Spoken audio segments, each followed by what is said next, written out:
Hi everyone, and welcome to our live stream for the Fifo Wives Tales online launch. Thank you everyone for joining us today, and a special shout out to my guest speakers who will be chatting today about their experiences in the industry and their expertise, insight into what they provide the Fifo family, or how the Fifo industry, and how they are involved in the Fifo industry. So my first two guests today are Jenny and Christine from Fifo Retreats. Hi ladies, thanks for joining us today. So I just wanted to chat to you guys about your Fifo retreats that you hold in Queensland, if that's correct. Yeah. Yes. So can you tell me a bit more about that and how do they work? Do you just invite the partners of the Fifo workers or families, friends? What's involved in your program? Do you want me to answer that, Christine? Go for it, Jen. You can answer that one. So we were, our timing, unfortunately, for launching our business was right when COVID hit. So the idea initially was to have retreats in both Perth and Queensland, and we were inviting obviously a lot of people from WA to come over and experience Queensland. And so we ended up having to switch that around a bit and make it more local. However, the idea of them is we started off with the partners. So it was for Fifo partners to come and to sort of have like-minded people around them. But then we altered it because a lot of the partners were saying they actually really wanted to get away with their, other half, because clearly they don't always get the time together. So we were going towards that realm in the end, and making it more like a holiday than it's a retreat, but more like just a great holiday to try something new together. So that was so like a couples retreat, like that movie. Yeah. Yes. Yeah, exactly. Very cool. So when they go there, is there a program where they so there's a program, or is it just go there just to relax? No, so look, we've sort of set up the days. We've run a couple of one-day retreats that have been open to anybody. Some of them have been Fifo partners. However, anybody could come. So the days have been set up around, we'll have a guest speaker. We'll do some fitness activities. We've had a few with the awesome Adam from Adam's Aerobics, starting the day with like a aerobics class for everybody, which is so much fun. It's a really good way to break up the day and sort of bring the energy to the day and get everyone out of their comfort zone. So that's been really fun. And then we have some guest speakers. We've had a few topics this year, Jen, from memory. What the two topics we've had? 2021 life was one of them. And we sort of obviously then chat about what's happened for everybody this year. What was the first one? Ecstasy and pleasure. Oh yeah, living a life. Yeah. Sounds raunchy. Yeah. that was the point. Yeah. Were any babies made on this retreat? Well, they were one-day ones, so they might have had to sneak away for those ones. That's awesome. So during the COVID period, you guys were filming your podcast, and you were meant to do that as like your idea was on the couch together, but you're obviously in lockdown, so you couldn't be together. So how did you find your way navigating that way through that struggle of not being able to be together and doing what you wanted to do? We weren't on the couch. Sorry about that. We weren't actually. There wasn't that many times we weren't allowed to be together in COVID, which was fortunate for us. We did have a couple where we Zoomed, which is what you're talking about. Because it was a bit tricky. The biggest challenge for us with it was not being able to do. We'd planned to go away for these retreats several times, but just dates kept changing and things like that. And obviously working around being Fifo with my husband, things were a bit sort of all over the shop there as well, with people coming and going. But yeah, we didn't find it too bad with our couch sessions. We just had about two or three that we had to negotiate. But we live quite close together, so most of the time here in Queensland we were able to have like one person over. So I would conveniently be that one person for dinner and a couch session. But yeah, otherwise obviously we just hook up on Zoom where we could.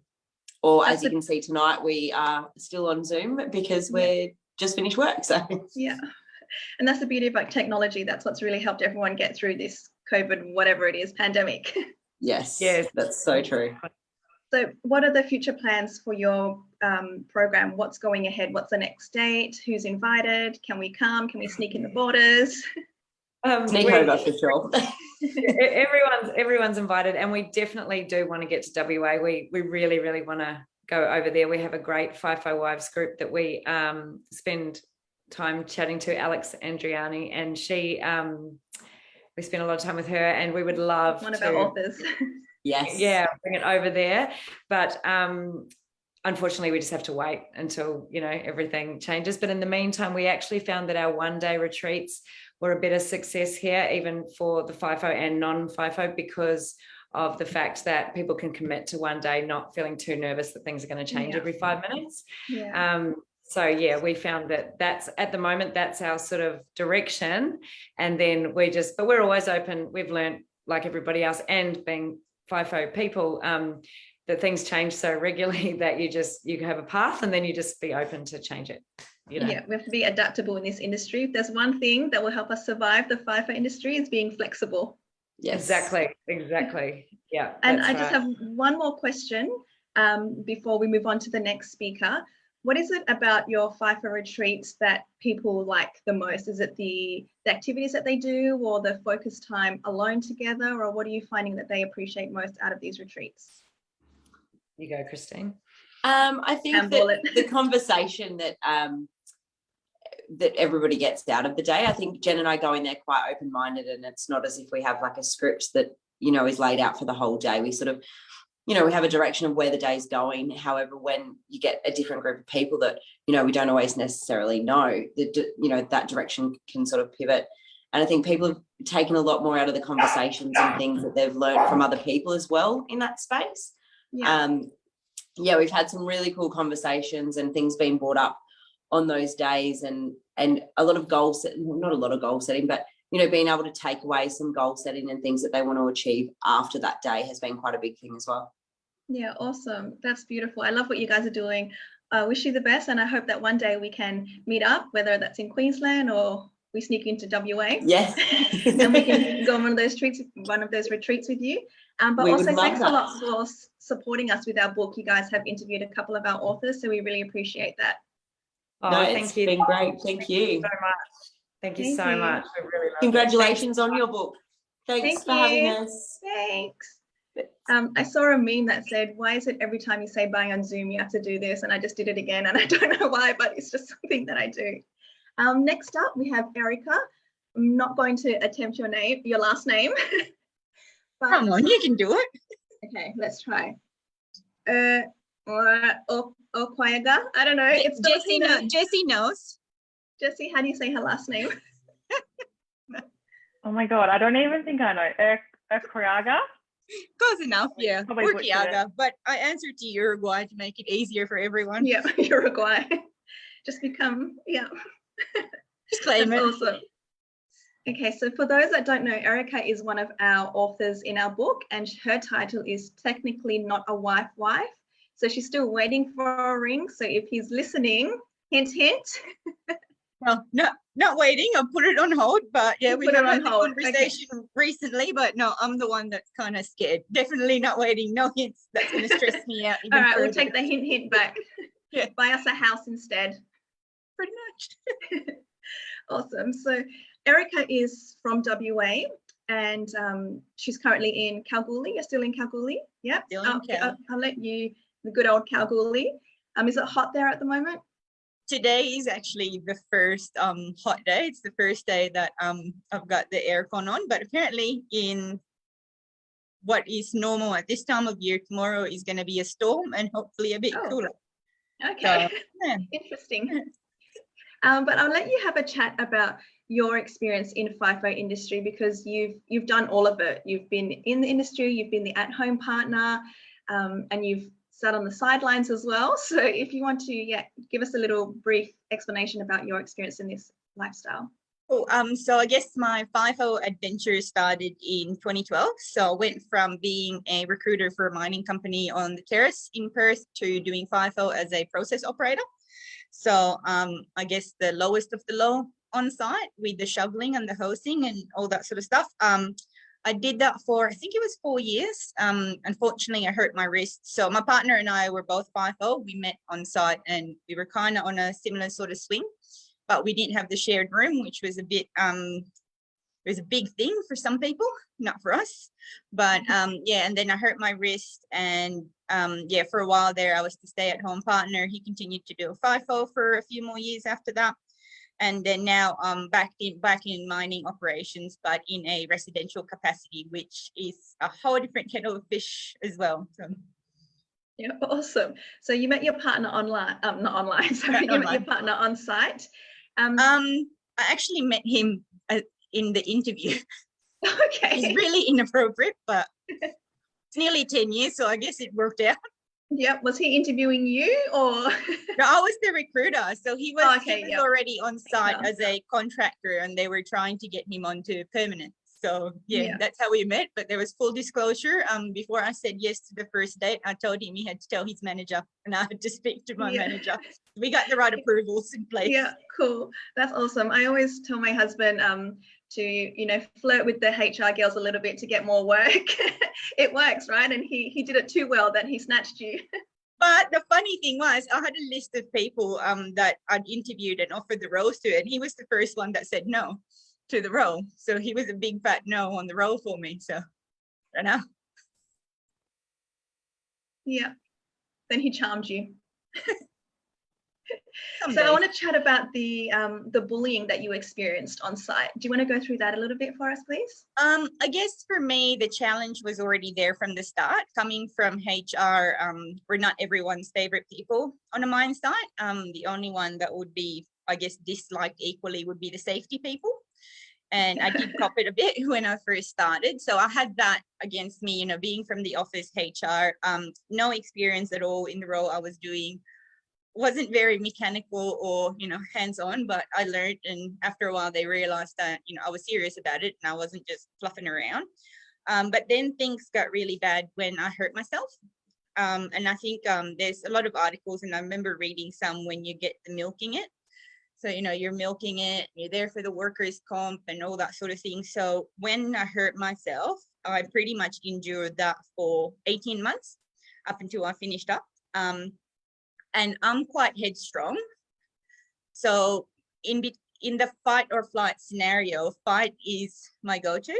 So when I used to cop a lot of this stuff, I used to, I'd stand up or I'd give it back. And I actually I didn't fully realize the impact it had on me until after. Like while I was still doing it, I would get panic attacks. So I did an 8 and 6 roster. So when I came home, it was Mondays, I think, at that point. So when I'd come home, I'd spend a couple of days just kind of decompressing from what I'd had to deal with at work.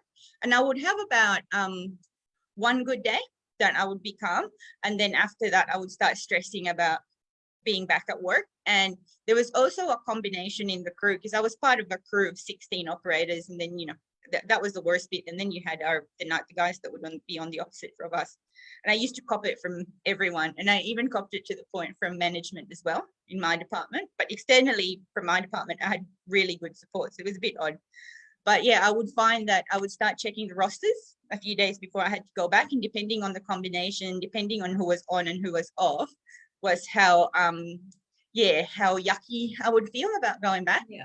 And yeah, being quite stubborn. So I'd go there, you know, have your game face on, give it back. If I caught comments, I went as hard. And it was only after I'd finished with a couple of months, and I thought I saw one of them at one of the markets in Perth, and I just had this like really, the reaction was just, it's something I've never felt before. And it was at that point that I went, oh, I didn't realize it had impacted me that much. And that's why I took a few years out of the industry and did my own business, because I just wasn't ready. I wasn't ready to deal with people. It's pretty bad. Yeah, it revealed some trauma that you didn't realize you had. Yeah, and I didn't. It was just this reaction when I thought it was this person, and I felt like really nauseous and just really panicked. And I kind of went, oh, I didn't realize I'd internalized it so much. I was so busy fighting that I didn't actually process anything. And I didn't even actually realize how bad it was up until the book came out. And one of the other authors, I believe it was Mish, messaged me and I said, I just read your chapter and it made me cry. I'm so sorry you had to go through it. And I kind of sat there and went, oh, I didn't think it was that bad. So, yeah. Oh, so how did you find your experience in speaking up about the situation? And was there much support on site? Was it kind of just brushed under the rug? Or do you think there's things that they need to do to change the support for workers that are complaining about issues like this? Definitely no support on site. There was a few other things that happened that only after people had left did I get phone calls that, hey, remember when you had this? I couldn't say it then because I didn't want to get sacked, but yep, that was all in relation to that. So at that time, not much support. I'd like to think that maybe these days there would be more, but definitely no support. Anyone that kind of felt sympathy expressed it in very, I guess, under like the radar sort of ways, because they didn't want to be seen as siding with me, potentially losing their job. What I've found though is that talking about it and sharing with something like this book, and that's why it's been great, is that there's so many others that went through that experience and also didn't have that support, and at some point you feel like it's you're the problem, and it's when you go through the process of actually dealing with it when you realize actually, well, no, there's bigger issues here. But now I do have some. There were certain managers, but again, they were outside my department and they couldn't directly influence. They tried, but they couldn't directly influence the outcome. Yeah, and without saying too much, because I know you're still working on site, do you find the environment different to previously to where you are now, or is it pretty similar? Very much so. I'm fairly new to where I am at the moment, but there was an incident which you could say was maybe not directly the same as mine, but kind of similar in that there was some you could say bullying and a bit of sexual harassment, and how it was addressed and how it was approached was so different to how it would have been back, years ago when it was my situation. And it was actually it was a really good introduction to the current company, because they're not only saying what they need to say, they're actually following through. And it was such a good it was such a good experience to see the flip side of it, that it's mining is changing. I think there's just some that maybe are a bit slower, but there's definitely people in key leadership positions in companies that are doing what they should be doing. Yeah, that's awesome. I'm happy to hear that you're in a better place now compared to what you were talking about in the book. Okay. And just speaking on the book, just for your last question, how has the reception been to what you did reveal in the book from those people that did do that bullying and those incidents to you? Have they reached out to you? Has anyone else reached out to you? I don't think they're the type to read. Okay. No, I haven't had. I haven't had any reach out from that, but I have had a few that were a bit more I don't want to say aware of what was happening, that actually said, but those guys know. And I think it's more from people that are fresh to it, just going, that's unbelievable. I can't believe things like that are still happening. And if you think about it, it's fairly recent, but hopefully it's changed significantly. But no, I haven't had, although majority of those guys I've blocked on all my social media, so they probably can't get to me anyway. Yeah, that's awesome. Well, thank you so much for sharing your story with us, and also for contributing a chapter into our book. We couldn't have done this without you, so thank you so much, Erica. Thanks for the opportunity. Thank you. I'm going to give you a wave again. Cool. Next up, we have Boris Walter. Welcome from downstairs. G'day, wife. How are we? Good day. Good. So can you let the kind people know how long you have been in this industry for and what you do in this industry? I've been faking being a welder for about 10 years. Learnt on YouTube and just never told anyone. This is not a joke. So it was mining or workshops around Perth at the beginning when I was about 22 years old. Then went mining for about 5 years, shutdowns, wharfs, projects. And then everyone's talking about, the money's offshore. So I wriggled my way offshore. And then was there for 6 years doing drill rigs, and then construction offshore, the Wheatstone, and then INPEX, and then decided to study psychology and counseling at university, and graduated and got into masters for psychotherapy. Now I am running my own private practice, helping out the boys find that relatability with a mental health practitioner, someone that's been there and done it. Yeah, so you wear the two hats, or more than two hats really. So which industry did you like the best in terms of the food, the environment, the atmosphere, the dirtiness? Which did you enjoy going to, apart from the money? Yeah. The money's one thing. Well, look, money's linked to the food because every location you go to, you're going to have a price per capita, per head, how much they're willing to spend on food per head. Yeah. So I guess the project with the most money gets the best food. So the construction offshore had the best food by far. But there was a lot of numbers. So outside of the money, in terms of the dynamic, the feel, yep, Wheatstone was probably the best project I've worked on. The camaraderie was great. So many boys there. I had a great time, majority of the time. And then in PEX after that, I was the only Boilermaker on night shift. So I was pretty much left alone to do my work. So that was just a nice to be left alone and trusted. You like being alone? Yeah.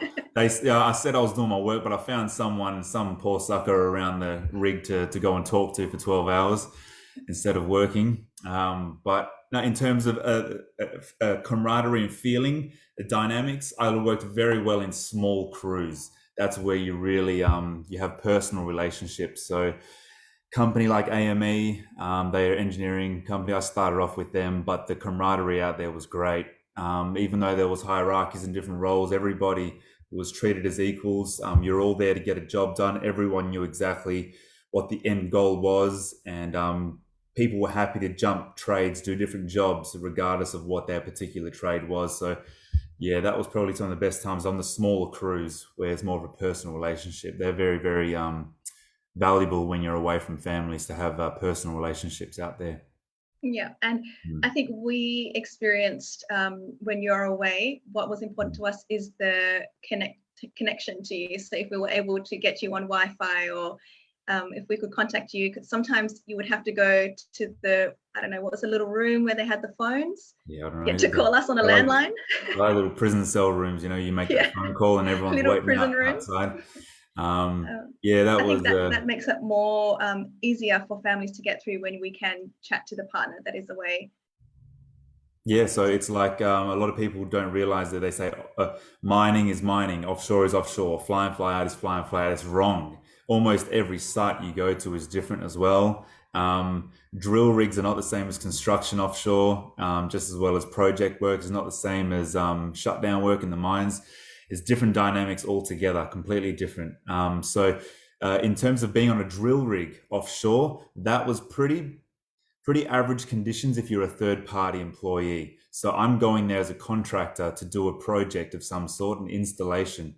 You're seen as this person, this annoying thing that's in the way of all the core crew.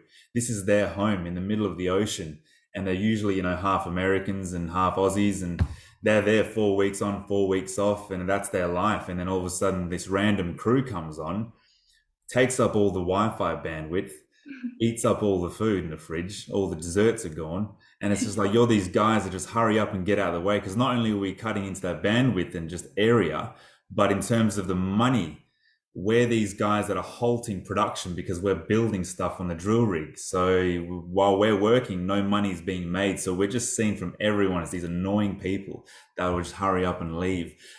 So those are the difficult jobs where connections to home is really good. And a harsh truth is you have to be pretty good at socializing. If you can't make friends out there, it's a very, very difficult slug. Yeah. And you are definitely known for being able to talk the talk. I've been known to talk some trash in my days. Yeah. So I like to believe that your passion for starting your counselling practice came from working away with all these boys who are dealing with mental health issues offshore, on site, and you're just so warm, and people tend to navigate towards you and just spill their guts to you, telling you their deepest, darkest secrets, and you're able to help get them through any trauma that they're going through before you even started studying. So I think, would that be correct in saying that's what kind of ignited your passion to start going into this industry, to help the boys out and be a support for that mental health in the FIFO industry? Yes, definitely part of it. A lot of the time out there, our only point of contact that we know about is the EAP, the Employee Assistance Program, and it's a little number on the wall. So back when I was there, it wasn't a big thing. Mental health really came in more of a push when I left. But yeah, there's a little number on the wall. No one really calls the number, but for those that do call the number, most of the feedback from the boys that have used it is that it's very clinical, very scripted, not very personal, not really solving any problems, but they don't even know who they're talking to on the other end of the line. But they don't really have much other choice. They're not going to very unlikely or less likely to volunteer and go and see a psych or a counselor or a psychotherapist in their own time at home.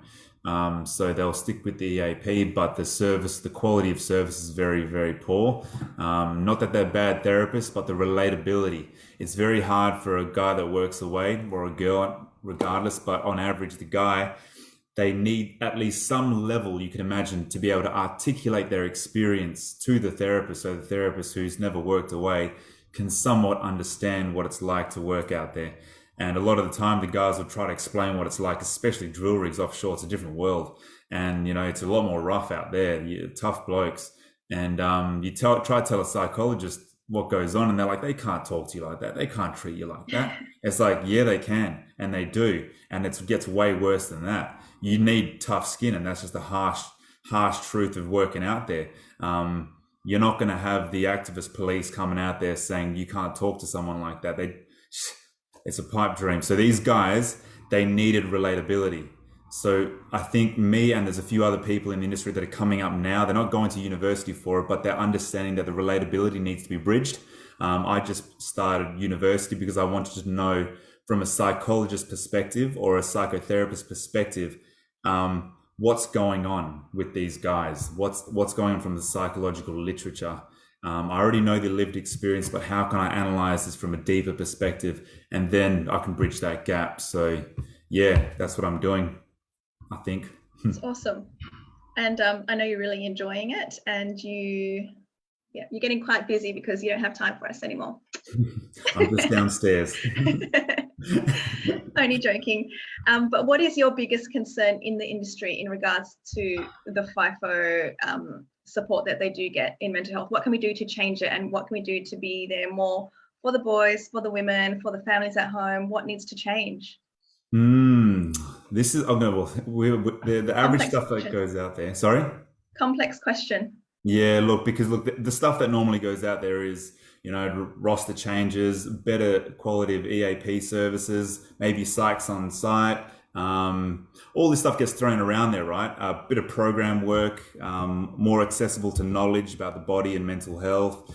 Ask your mates, how you going? Are you okay? Day, all that. That's the average stuff. But I tell you, one that gets less spoken about, we forget about, is that we're all traumatized children. This is all human beings, right? We're all traumatized children that are dressed up as adults. Now you throw in the mix of being away from your family. Imagine 2/3 of your life, 2/3 of the year, or quarter of the year you're at home, whatever it may be. But that dynamic really exacerbates a lot of the complex trauma underneath the surface. It's one thing to hold back trauma, which we all do anyway, quite effectively, but to be able to do that while being somebody that you think you're meant to be to survive out there is another layer of a heavy, heavy mask. So you could imagine the blokes out there, say I love yoga, to give you an example, right? I love yoga, I love meditation. I'll go out there and I'm working at a big crew of, say, Shutdown, and it's like plenty of blokes. The more blokes, the less personal it gets. You try to skim across what's the surface of conversation, what's the common attitude. And it's like, well, there's a few tough blokes there. They seem to be a bit more flamboyant than the rest. They sort of control the circles a bit more. You're going to try to wriggle into that circle, or wriggle into the common dynamic in some way. So you're going to adapt. You're going to let go of what you think is cool to talk about and try to adjust yourself. And why not? A human needs a sense of belongingness. So they're willing to sacrifice authenticity for a meaningful interaction of some sort to fit in. And well, the question is, how long can a person hold that? And if they're on a long slug, those rosters, that's a long time to be out of authentic expression. And that will take its toll. It turns into frustration, anger, fear, random bursts of sporadic behavior, unpredictable behavior. Before you know it, things go really bad and no one knows what the hell happened. But there's trauma. There's always trauma underneath all of it. regardless of what addicts, DV, there is trauma, narcissism, plenty of narcissists out there. It's like there is trauma underneath all of that. And right now there needs to be a platform where the trauma can be unpacked. That's what it is. And it takes time. So then the speech needs to go out there, not just do this, do that, behavioral interventions. No, it's how can we address the child underneath that is scared to love, that is scared to cry, it's not just because my dad and a man has to be tough. It's like, no, there is an individual experience of each person that has their own unique complex trauma, and they just need to know there is a safe way that they can express that. Can I love without having my heart hurt? There's a lot of these tough blokes have just hurt little boys underneath them. They need a place where they can unpack that, and it takes time. So yeah, how we go about that? We have to be creative. Yeah.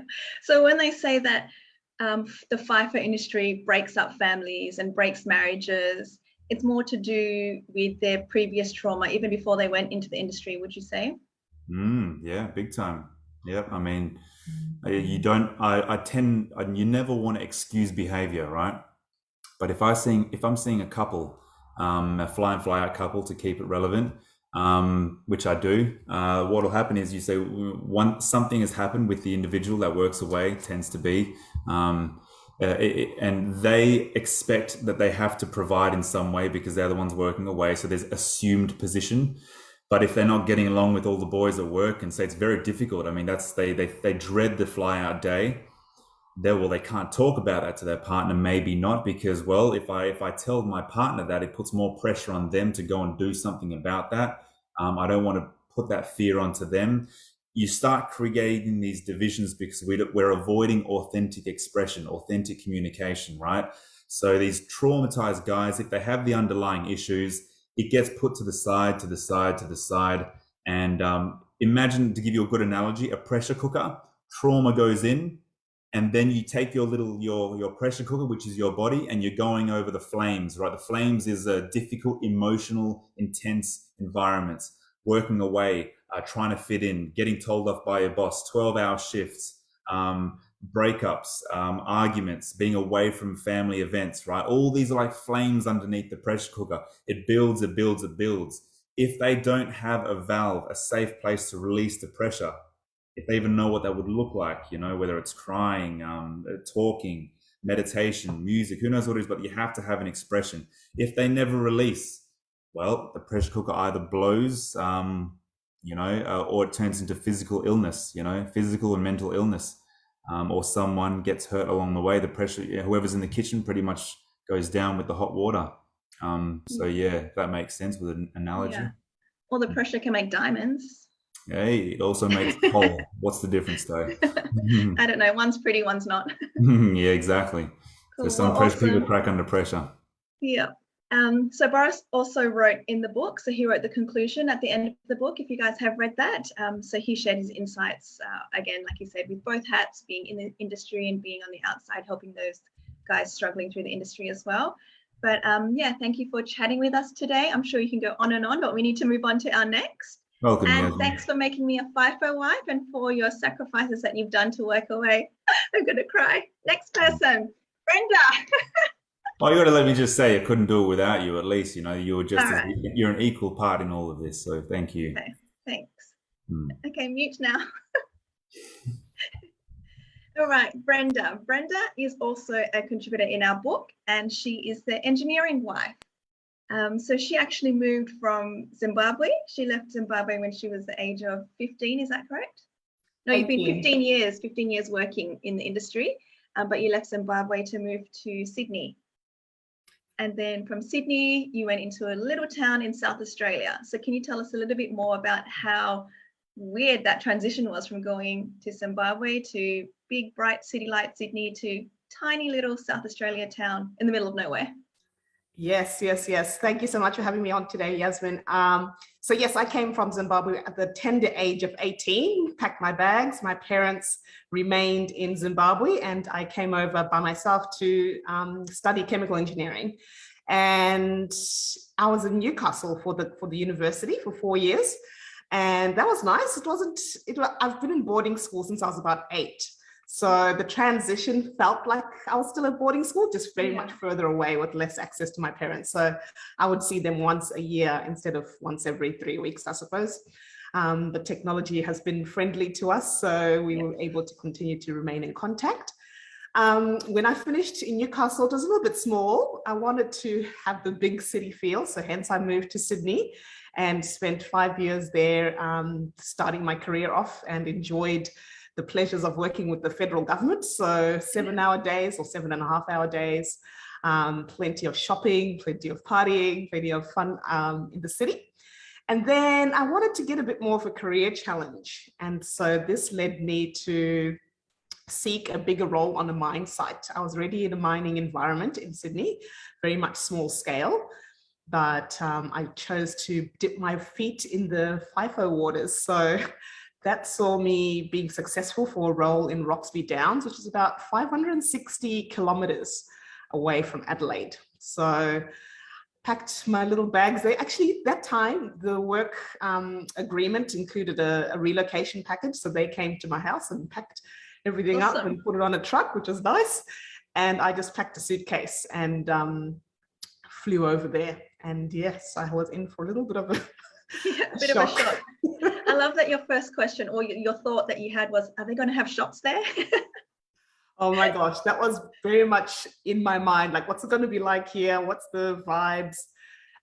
There were no vibes. It was very hot. It was full of flies. It was like a one street shopping strip, if that, the Mitre 10, a Woolworths, and a little small surf shop and a jewelry shop, but that was pretty much it. A couple of bakeries, 2 pubs. It's Australia, so you you have to have 2 pubs.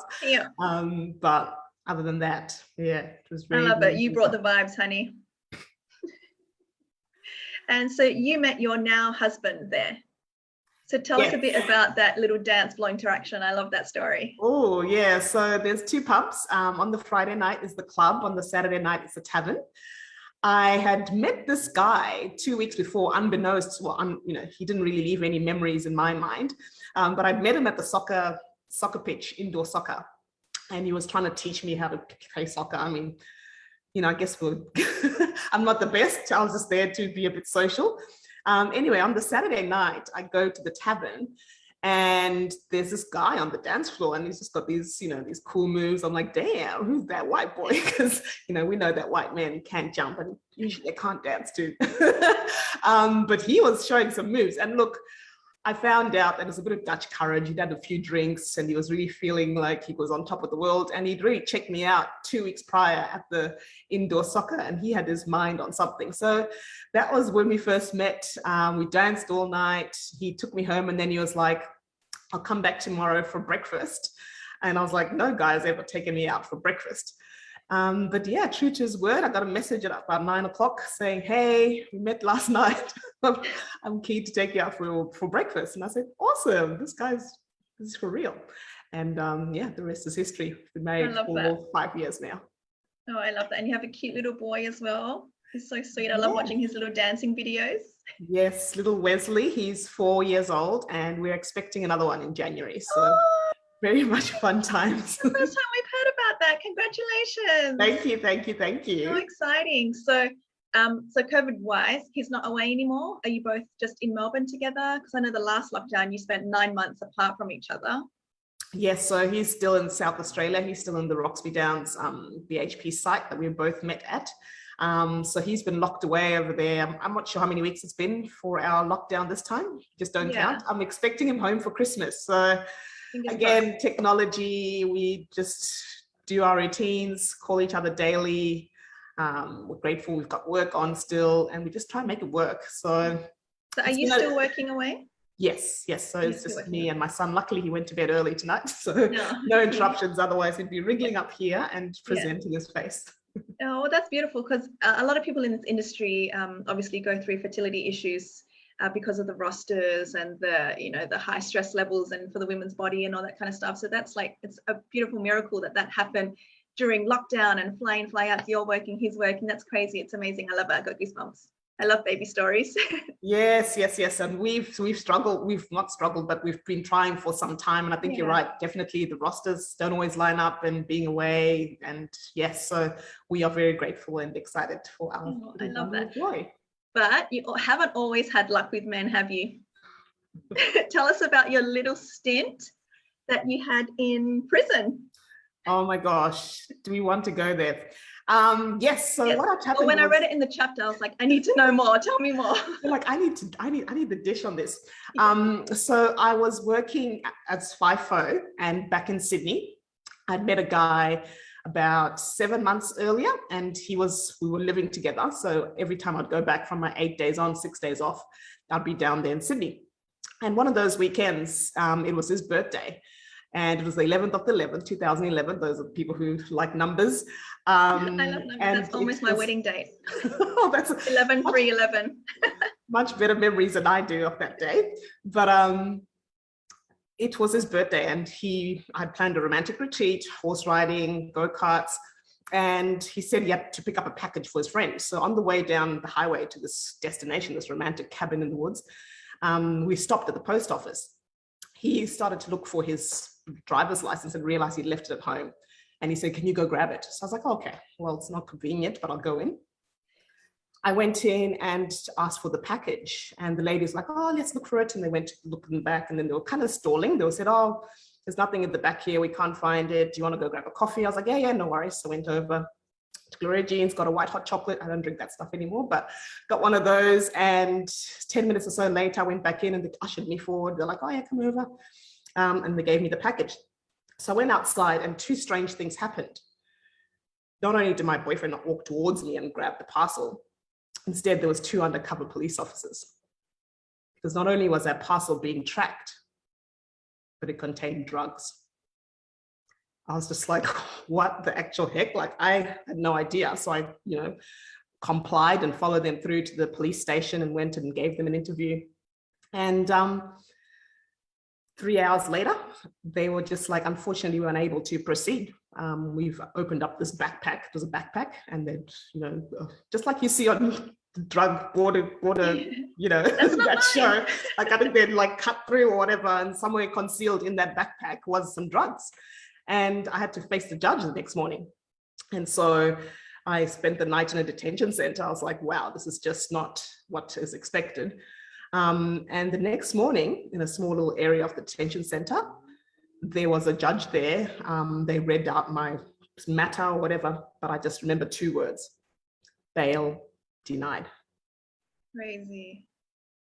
And so there was 6 weeks of time spent in the maximum security prison in Sydney. So how did you get out of that then? Did they find out that you weren't connected, and then you were? Yes.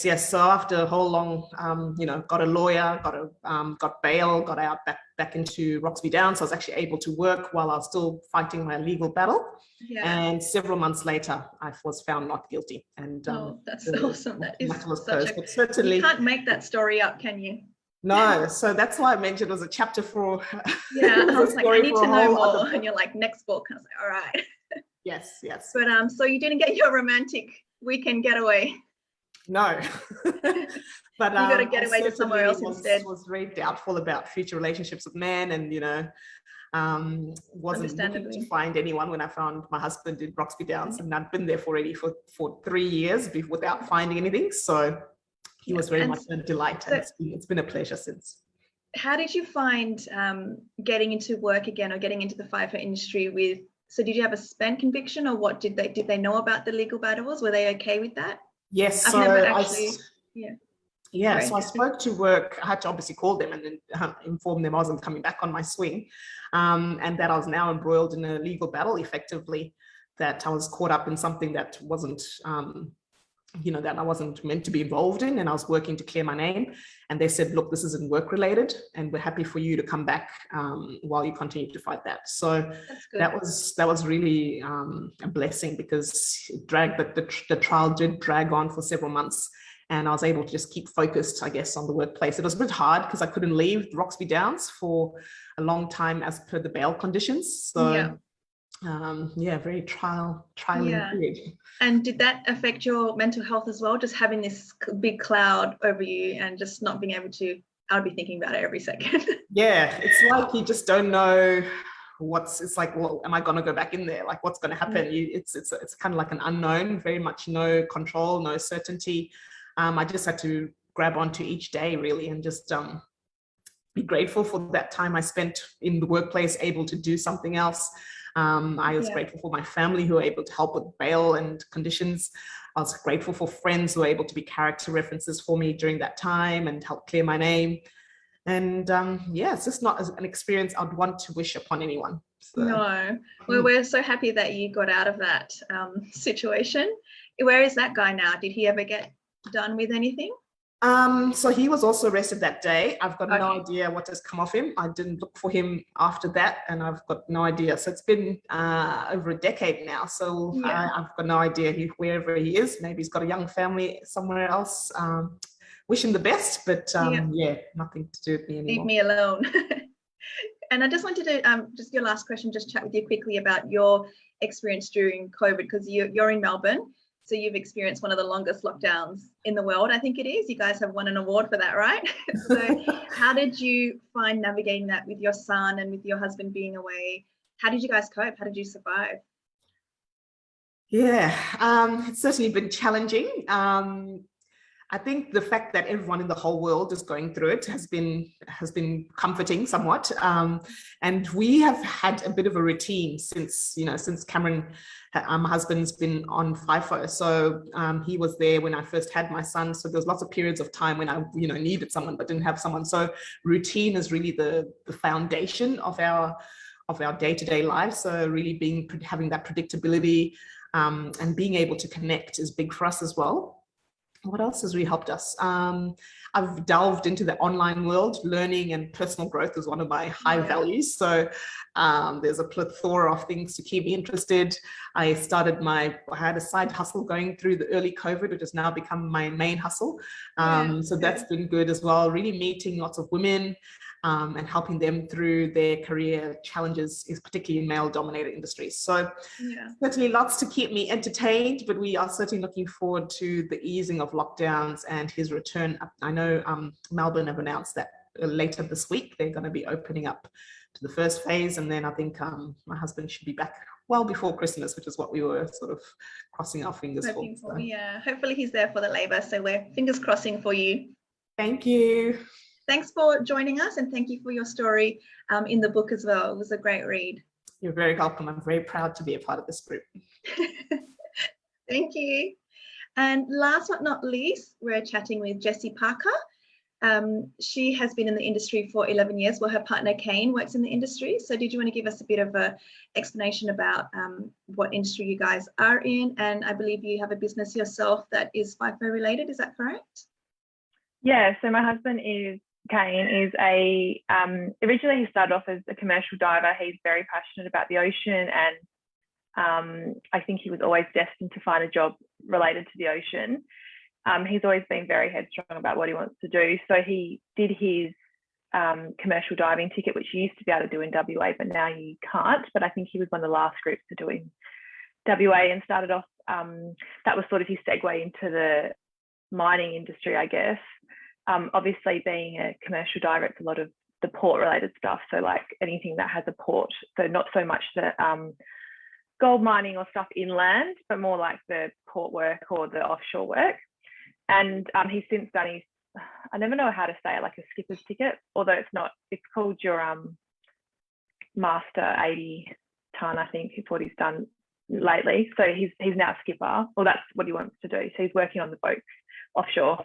And yeah, I just found a lot of women with partners offshore or like working away would say to me like, oh, I don't know how you do that. Actually, a lot of mums and women would say that to me all the time. I don't know how you do it. I don't know how you do it. And it just made me realize that there was I had a lot to share around this, because we'd been doing it for so long. And not only had I gone from feeling like, it was hard to survive, but I went to feeling like I was thriving in FIFO, and I just wanted to be able to share my story. So I really pivoted my blog towards sort of FIFO support. And also I started a sort of illustration business, and so I have a lot of experience with business development. So it's kind of a very niche thing about sort of how to like maintain a business, grow a business, as well as being a FIFO partner and raising children at the same time. It's just like talking about the juggle. I love that. And it's very niche area that you're in, but it works well because it is so niche. And then there is actually a lot of women that have partners away in the FIFO industry, and then they have started their own business. So it's good to see that you can do it and you can manage it all: family life, work life, married life, all of it, and still thrive through that. So that's beautiful. I love that. So you also so your business that you do, the blog, that's part of your branding business, or is it two different businesses? So actually, sort of a long story. I'll try and keep it short though. It was when I had my daughter, my first child. So we've got 3 kids. My daughter's my eldest. And I wanted some maternity clothing that felt like me. I just couldn't find anything at the time that I wanted to wear. And funnily enough, it was my husband who suggested, why don't you look into getting some clothing made? Like, why don't you make your own clothing line? I never had any entrepreneurial ambitions. I'm a nurse. I was working in emergency. I just thought I'd go back to doing that. I was like quite passionate about it. And so that kind of was the first, that was my first venture. I started this clothing line, and man, it was the biggest learning curve of my life. I had made so many mistakes, but I really fell in love with the business development side. I fell in love with the women that I met. Actually, that's where I met Erica, was when I first started my business, and because she had her own business as well at the time. And yeah, I just totally fell in love with the business world, but I kind of fell out of love along the way with the clothing manufacturer. It's a very fickle industry. It's really, you've got to outlay a lot of money to see a return, and I just wasn't, it just wasn't my jam. I just didn't love it. So I have always done art. It's been more of a creative mind. So I decided to pursue sort of an art career, and I started doing a lot of illustration and moved into digital illustration, which sort of led to a lot of like design work for other businesses. And then I became fully booked doing my illustrations and kind of felt a little bit burnt out, to be honest. And that's when I was thinking, like, where to from here? And it was just, I guess, sharing. There's so many opportunities in FIFO. We talk a lot about how hard it is. People talk about how hard it is all the time, but there's actually a lot of opportunities as well that we don't celebrate enough, in my opinion, from what I've experienced in my experience of FIFO. So I really wanted to honour the good times in FIFO and show how you can sort of use them to your advantage when you're running a business. And so that's where the blog sort of came in. I always blogged like through my whole business, and some of my FIFO blogs were the ones that were ranking on Google like high. So that made me realize, okay, there's obviously people looking for this information. Yeah. So I wanted to tap into it a bit more. I feel like I've gone on a massive tangent today, even answer your question. You're passionate about it, so it gets you talking. But yeah, I know you wanted to have a chat about the managing postnatal depression in FIFO. Is that something that you experienced yourself?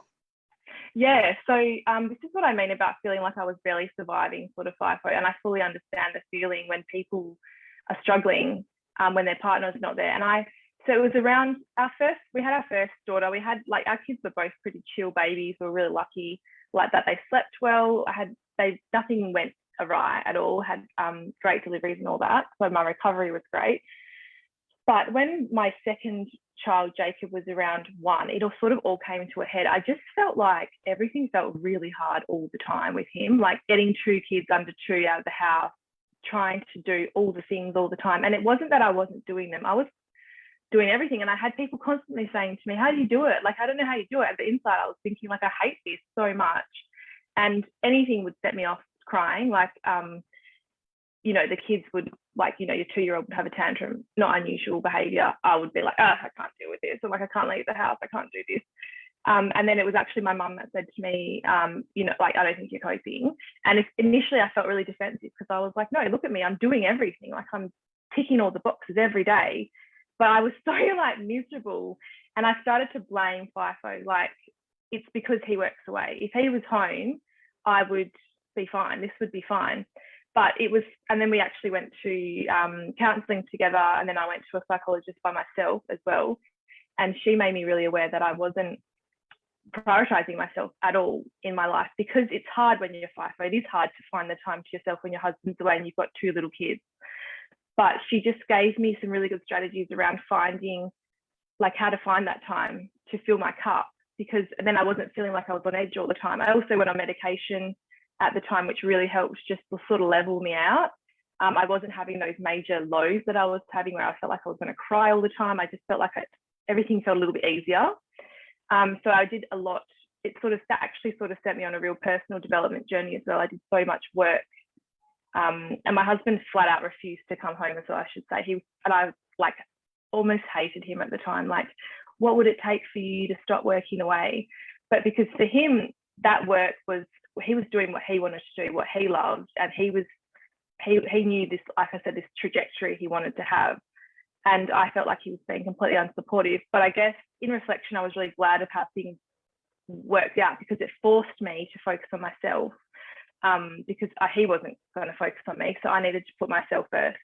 And it just gave me some of the tools that I use to this day to and that's what's enabled me to get to where I am today. So it was like such a shit time, but so worth it.